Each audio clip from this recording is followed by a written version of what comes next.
It is also my great honour at this 57th IFLA World Congress to announce the 2021 Sir Geoffrey Jellicoe Award. Geoffrey Jellicoe was a founding member of the International Federation of Landscape Architects. He was IFLA's first president and then president of honour. In his introduction to IFLA's yearbook in 1981, Jellicoe summarised with great wisdom the enduring strength and mission of IFLA.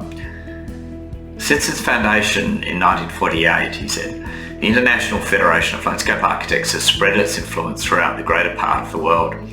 There is a common unity among members that transcends language, colour, race and creed. It is this underlying unity with its profound sense of creative purpose that may perhaps prove to be the most formidable of all forces directed towards universal understanding of our profession. Jellicoe's first book, authored with John Shepherd, was titled Italian Gardens of the Renaissance and is credited with reawakening interest in this great period of landscape design. His career spans 70 years in a profession he called the mother of all arts. In his work he combined an appreciation of classical design with modern in a unique way, having a feeling for the totality of a place and three-dimensional sense of volume. He understood landscape as being more than a picture and described the importance of the effect of time on a place. The IFLA Sir Geoffrey Jellicoe Award is the highest honour that the International Federation of Landscape Architects can give to a landscape architect. The award recognises a living landscape architect who has had a lasting impact on the welfare of society and on the environment, and on the promotion of the profession of landscape architecture globally. The award is given annually to an academic, public or private practitioner whose work and achievements are respected internationally. Before announcing the award, I'd like to thank those who have contributed towards this year's awards program. The bespoke medals were designed by Hoon Kim and his team at Why Not Smile, and the manufacture of the medals and their cases were sponsored by Jenny Tang of Ecoland Planning and Design. The nominations process for the Sir Geoffrey Jellicoe Award was very capably managed by Gareth Doherty, who has ensured the integrity of the nominations process and ensured it has met the criteria for inclusiveness and global representation outlined in the award rules. The chair of the jury is Diana Wiesner, and my thanks go to her and the jury comprising members from each of IFLA's regions and a further guest member.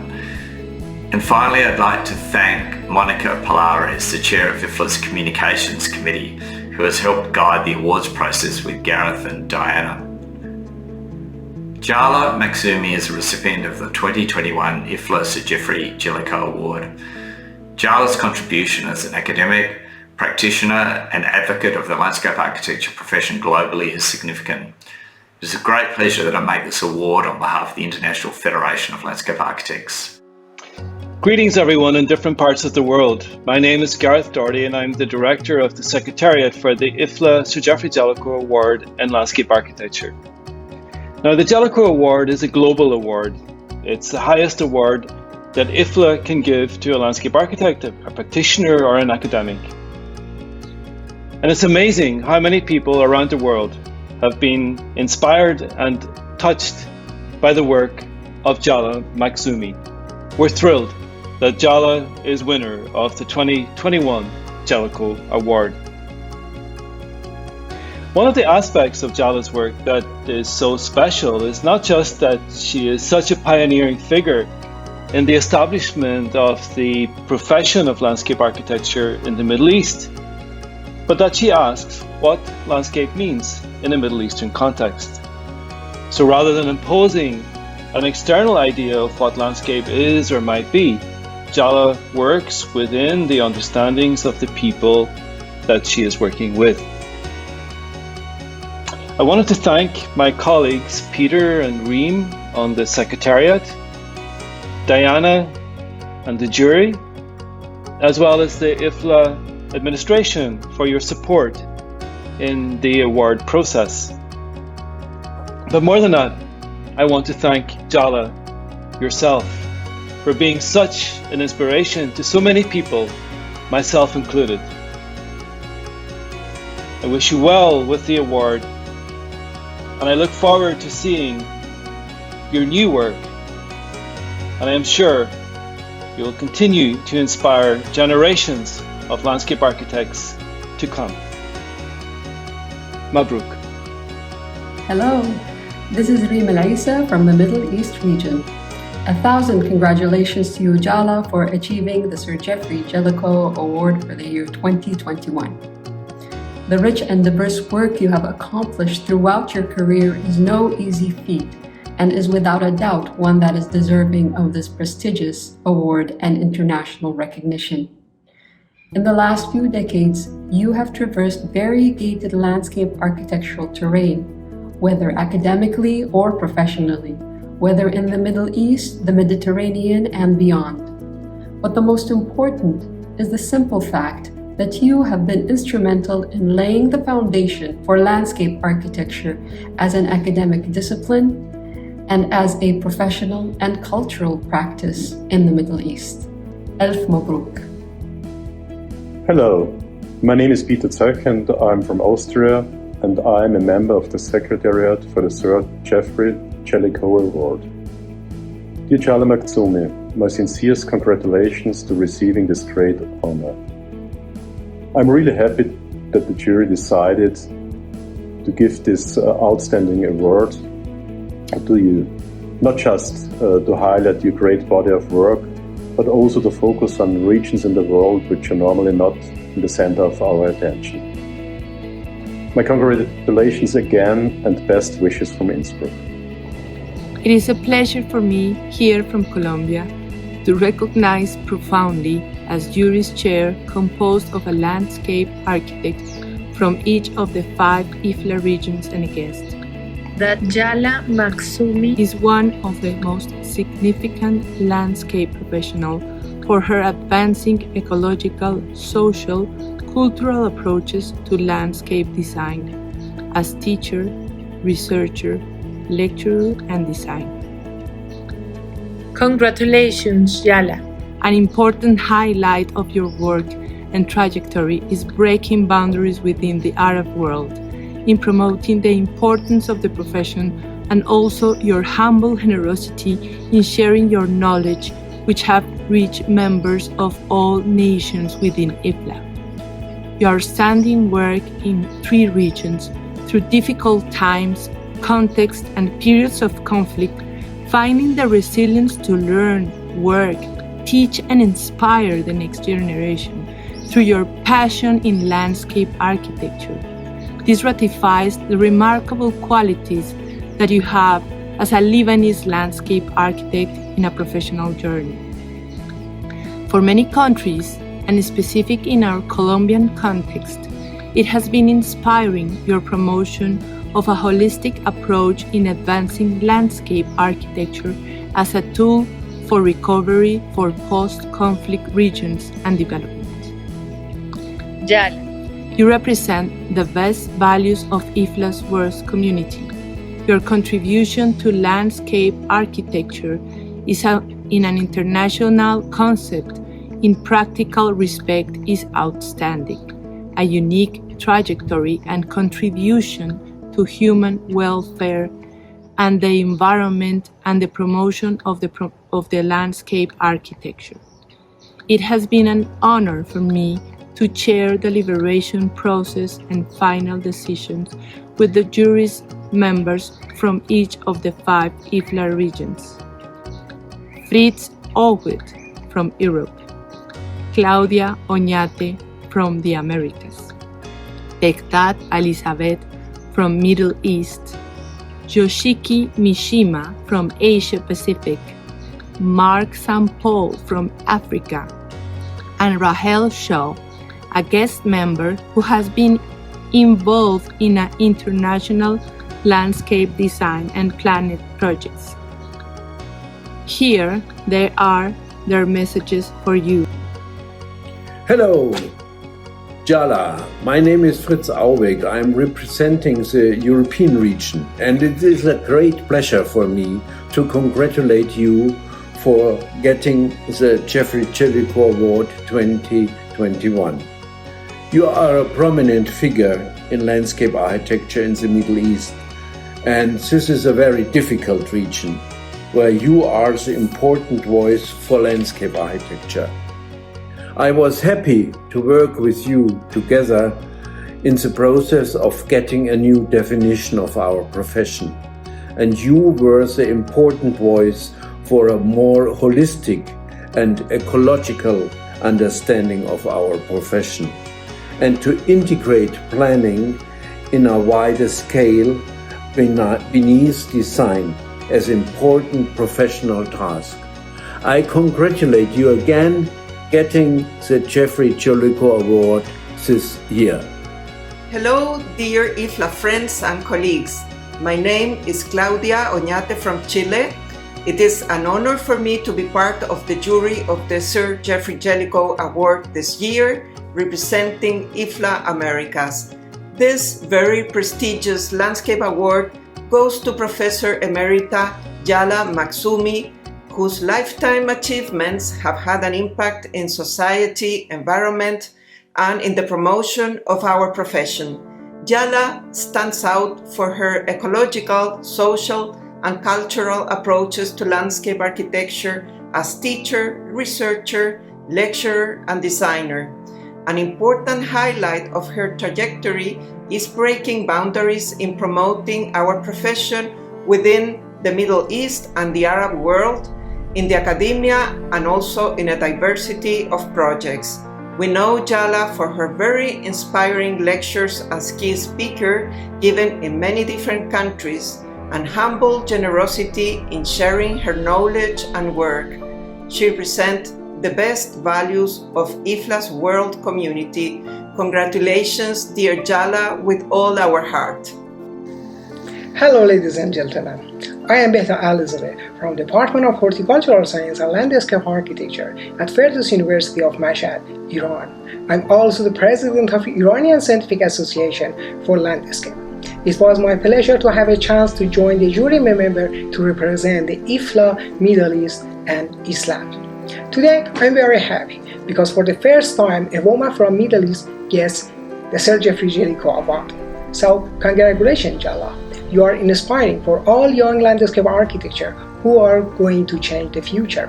When you publish your book, Ecological Landscape Design and Planning, for the most of landscape architecture, especially in Middle East, talking about ecology and ecological design was just a fashion. But today, everyone believes that not only it is not a fashion, but also it is necessary for today and our future life. Once again, congratulations and wish you all the best. Hello IFLA friends and colleagues. My name is Yoshiki Mishima from Tokyo, Japan. It is a great honor for me to be a part of a jury member of Sir Geoffrey Jellicoe Award 2021, representing IFLA Asia region. This year, the award goes to Professor Yala Maksumi, who has been working on amazing lifetime-long projects in the field of ecology and environmental planning in the Middle East.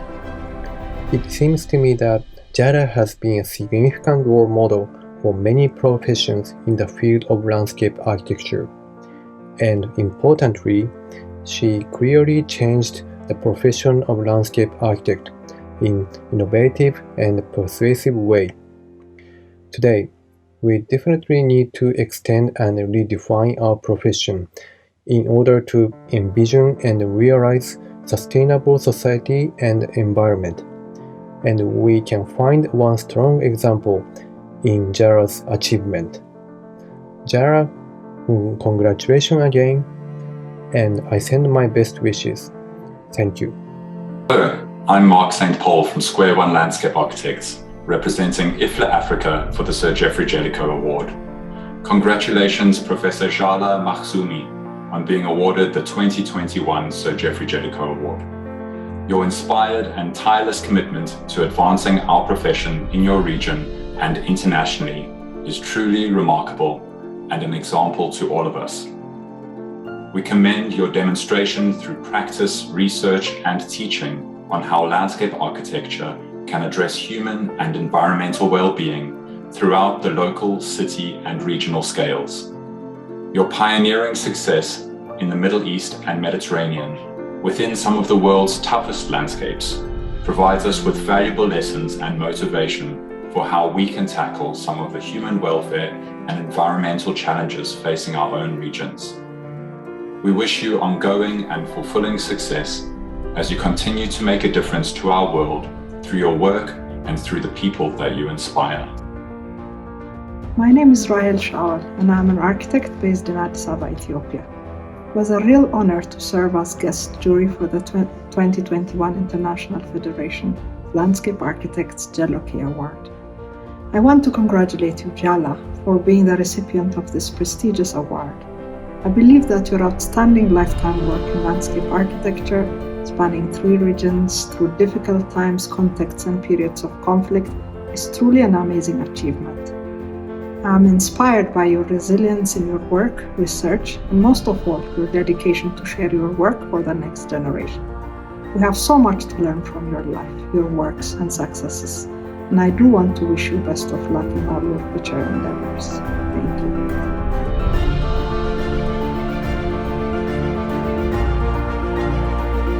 Well, hello and welcome to my garden here in Birmingham. I'm delighted to have been asked by the International Federation of Landscape Architects to present this year's Sir Geoffrey Jellicoe Award for Outstanding Contribution in Landscape Architecture.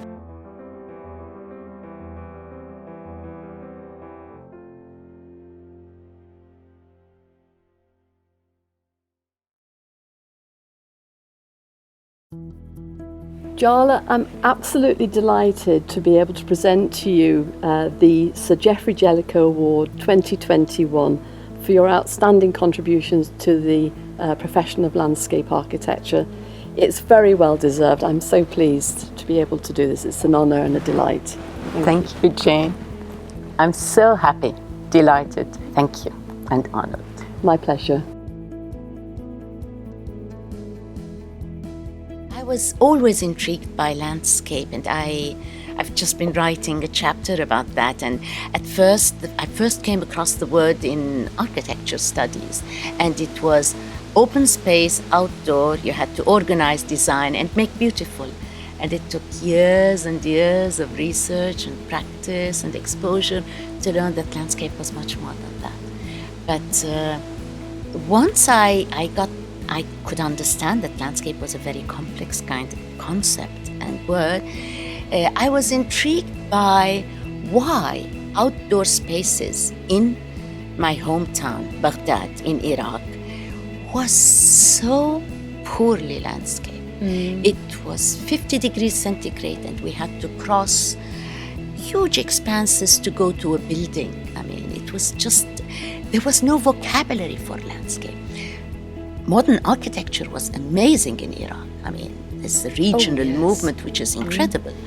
But landscape, there was no landscape. They simply brought whatever they did in gardens, lawn and rose beds, which of course didn't work in large spaces. So that set me off, really. That was the beginning of being intrigued by this concept of landscape. And you've been very influential in the Arab regions and in the Mediterranean. Yes, yeah. I mean, I've been lucky to be displaced so many times, and in that sense, you know, there is a bright side to everything almost. So, the bright side was that I got exposed to different cultures, different landscapes, and had the opportunity to expand my understanding of landscape in practice and in education. So at the same time, it was an excuse to infect people with this love of landscape and passion for landscape. And it is really infectious. Once people realize the potential of a landscape framing, they're hooked. It's very difficult for them to take any other path, I think. Yeah, landscape is a way of life. It's a vocation, isn't it? It's not a profession. No. It is so undermined. I mean, in my part of the world especially, because it's undermined in a very narrow understanding public understanding of landscape as beautiful scenery, and it's so much more than that. And so it's our role as practitioners and as academics to show that there's a much bigger potential to landscape. And what do you think the role that landscape can play in healing some of the issues in the Middle East, particularly, as you say, Baghdad, Beirut? Yes, where there's been conflict. I think once you accept an expansive definition of landscape, then the potential for addressing ruptures, political, cultural, social, to address issues of marginalization, of displacement is immense, really. And I've had that in practice with post-war recovery. People laughed when I first said I'm applying the landscape approach. They said, you're going to plant gardens? And they couldn't understand that it was simply a holistic and expansive way of looking at that affected landscape and communities, and how you can heal, to look beyond buildings. This is why I don't like the word reconstruction. It's recovery, it's not reconstruction. It's much deeper than that and much more embracive of people. Well, I would like to ask you a bit about the books you've been writing and what's maybe prompted you into putting pen to paper. So, if that, I think that perhaps because I was born and I continue to work, practice, and teach in the Middle East, where landscape architecture is so little known as a profession, I find that you really cannot but combine those three: practice, teaching, and publishing. Because if you don't write about what you've done, how will people know? How will you carry out this mission of expanding this understanding of landscape architecture and its potential? Writing is just that. The first book, my first publications were in energy conservation and energy efficient site planning. That was the closest I came to architecture from my to landscape from my architecture background. But eventually I was fascinated by ecology, and I found this overlap between landscape and ecology. It took me a very long while to realize that landscape is in fact the visible expression of an ecosystem, because that's what you see. If you talk with a community about biodiversity, I mean, it's an abstract, okay, it's a lot of plants and maybe animals. But if you point to a landscape that is a habitat, it takes on a very different dimension. So ecology was my first fascination, and I could see what ecological landscapes were like mainly in vernacular settlements and landscapes. They were sustainable and they were in harmony with nature. How can you teach this in a design studio?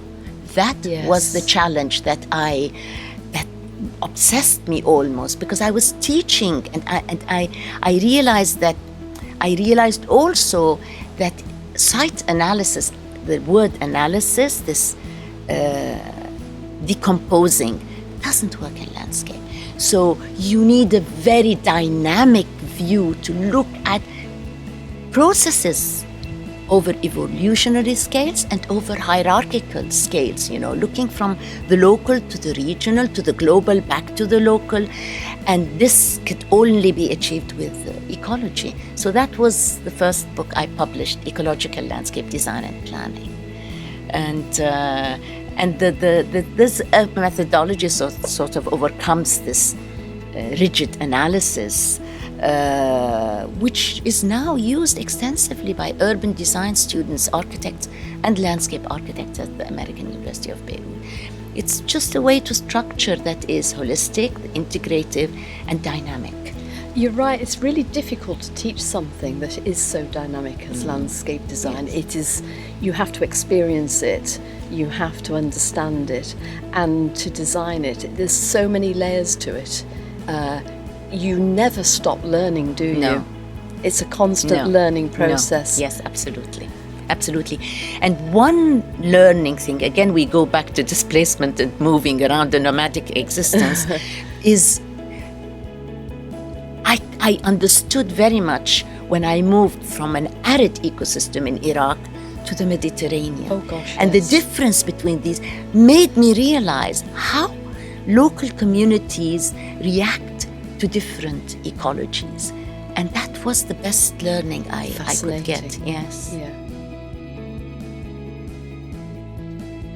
So you said you started life as an architect. Yes. I come across quite a few architects who, when they talk to me about what I do, they suddenly say, actually, I think landscape architecture sounds really interesting. Absolutely. What made you do, what was it, the trigger to make you jump from architecture to landscape architecture? I think I had landscape in me. It was in your blood? It was in my blood, because even in my architecture studies, my final year project was a zoo, a zoological and botanical garden. And people said, there's no architecture there. Okay, I said, I'll design the buildings for you, but it's not that matters. It's how you set up the whole concept. And so I think that is, going back to architecture and landscape architecture, I really think a sensitive designer is a designer that breaches boundaries, disciplinary boundaries. I completely agree. Honestly. Somebody like Charles Correa, people that are sensitive to their environment, to the local culture, and they respond to this with their design, are landscape architects. I don't care what their title is. Exactly. And you've got to appreciate everybody else's touch points, what their contributions can be. Yeah. In a design team, we've all got to work together, Absolutely. haven't we, to be able to produce something that's really worthy. Yeah. So, yes, this is also another point. We've often, especially talking about adverse landscapes, stressful landscape, like in refugee camps, post-war. Landscape architects works also as a mediator. Yes. To mediate community with so-called experts, with funding agencies. So again, because we bridge the natural and the cultural, because it is such a fluid field, we work well as in facilitating interdisciplinary teams, because our field bridges so many disciplines. You're absolutely right. And do you think, what do you think the contribution of landscape architecture as a profession could be going forward? Because we're now facing such important questions globally. We've got climate change, the impact on biodiversity. We have all the health and well-being issues that we're facing. Some communities are facing a certain amount of breakdown because of political disquiet, so on.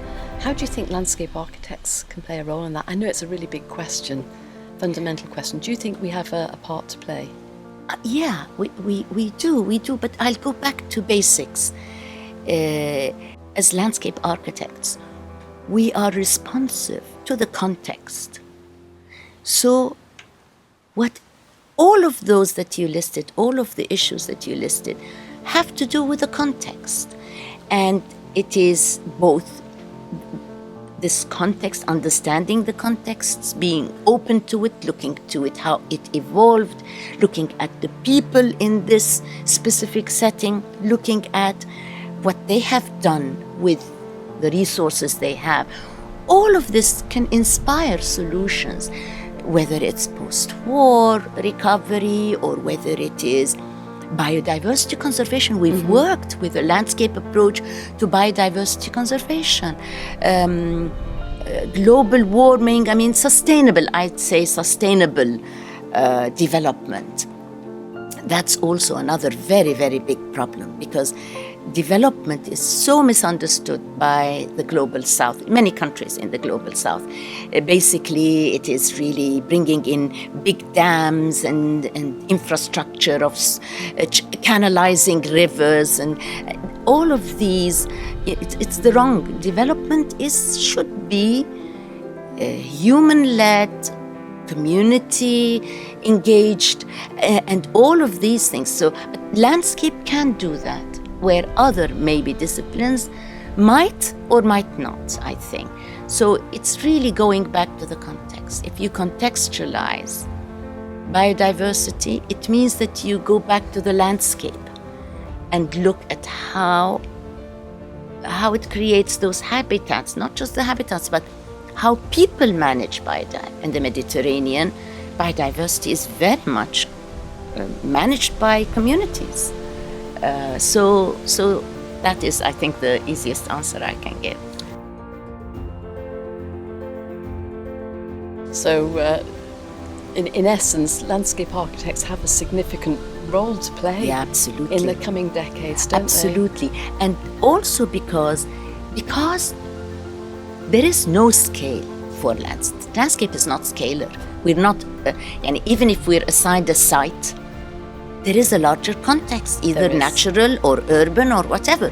So what this means that we can move very easily from the local, as I said, to the city, to the hinterland, to the region, to the global, and back again.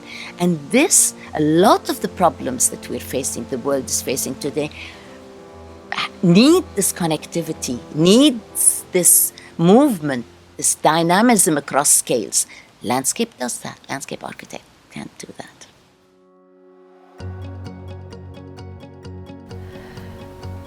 Thank you. I am so honored and so happy to receive the IFLA Sir Geoffrey Jellicoe Award. It is, I think, the highest of honors. On a personal level, because I know very well those that have preceded me and taken this award, received it. So it is really an honor to be included with them. But also because we often don't think of recognition and gratitude, which makes it all the more precious when received. I am also happy beyond the personal, not just the personal level, but also because landscape is so little known in my part of the world. So this will showcase the profession. It will bring attention to landscape architecture, and in a region in the Middle East which is really at its lowest. So thank you very much. Thank you.